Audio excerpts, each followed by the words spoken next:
बहु दिन तलर कथा। मिडास नामक जड़े धनी राजा थिले। तांकर गोटे छोट झीटीए थिला, तार नाम मैरीगोल्ड। राजा मिडास तांको झील को जेतिकी भल पाउथिले, सुना को मध्य सेतिकी भल पाउथिले। राजा जेतेबेले उज्जवल सूर्यरश्मि को देखुथिले, सेतेबेले से भगवान को निकट में प्रार्थना करुथिले कि एही रश्मि गुड़िक सबु सुनारे परिणत हो जाता कि। एवं जेतेबेले तांको झील मैरीगोल्ड फूल तोड़ा नहीं तांको पाखक आसे, सेतेबेले मिडास कहती जे एही फूल तोड़ा गुड़िक जेभली सुनेली देखा जाउची, जदि सेहीपरि सुनार हो जाते तेबे एहार किछि मूल्य रही था। राजा मिडास सुना व्यतीत अन्य कौनसी जिनिस को छुईबा को भल पाउ नथिले। से तांको राजप्रसाद तले थिबा भंडार घर को जाई प्रतिदिन सुनाखंड गुड़ी को गणुथिले। से दिन राजा सुनाखंड गुड़ी को गणुथिबा समय जड़े अजणा व्यक्ति जनक से घर को पशि आसी राजा आड़ को चाही रही थांती।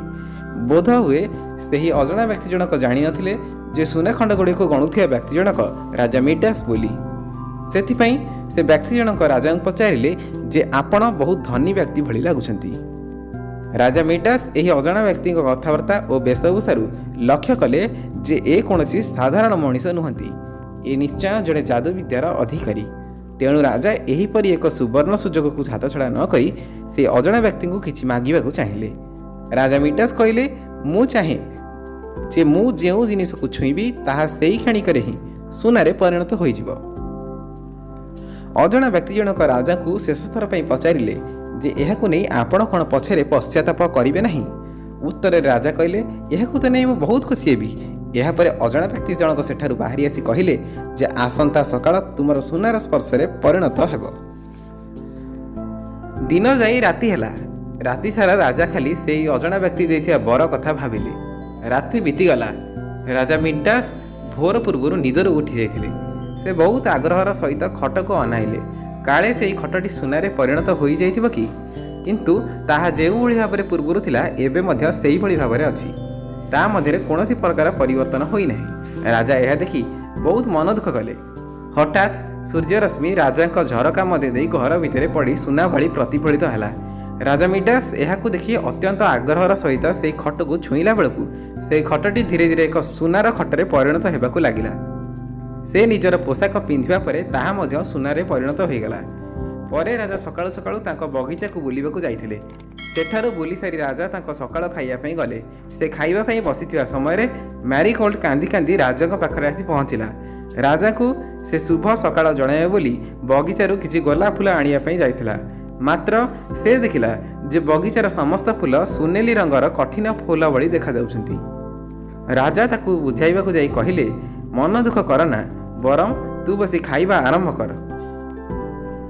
राजा मध्य तांको खाइबा से आरंभ कले। मात्र तांको सामने जे चा थुआ होई जाइतला सेही पात्रटी संपूर्ण सुनारे परिणत होई जाइछि एवं चार रंग सुनेली होई तरल सुना भली देखा जाउछि। राजांक पई जे सब खाद्य सुना थुआ होइतला ताहा तांको स्पर्श मात्र के सब सुनारे बदली जाइछि, जहा तांको पई आइबा उपयोगी होई नथिला।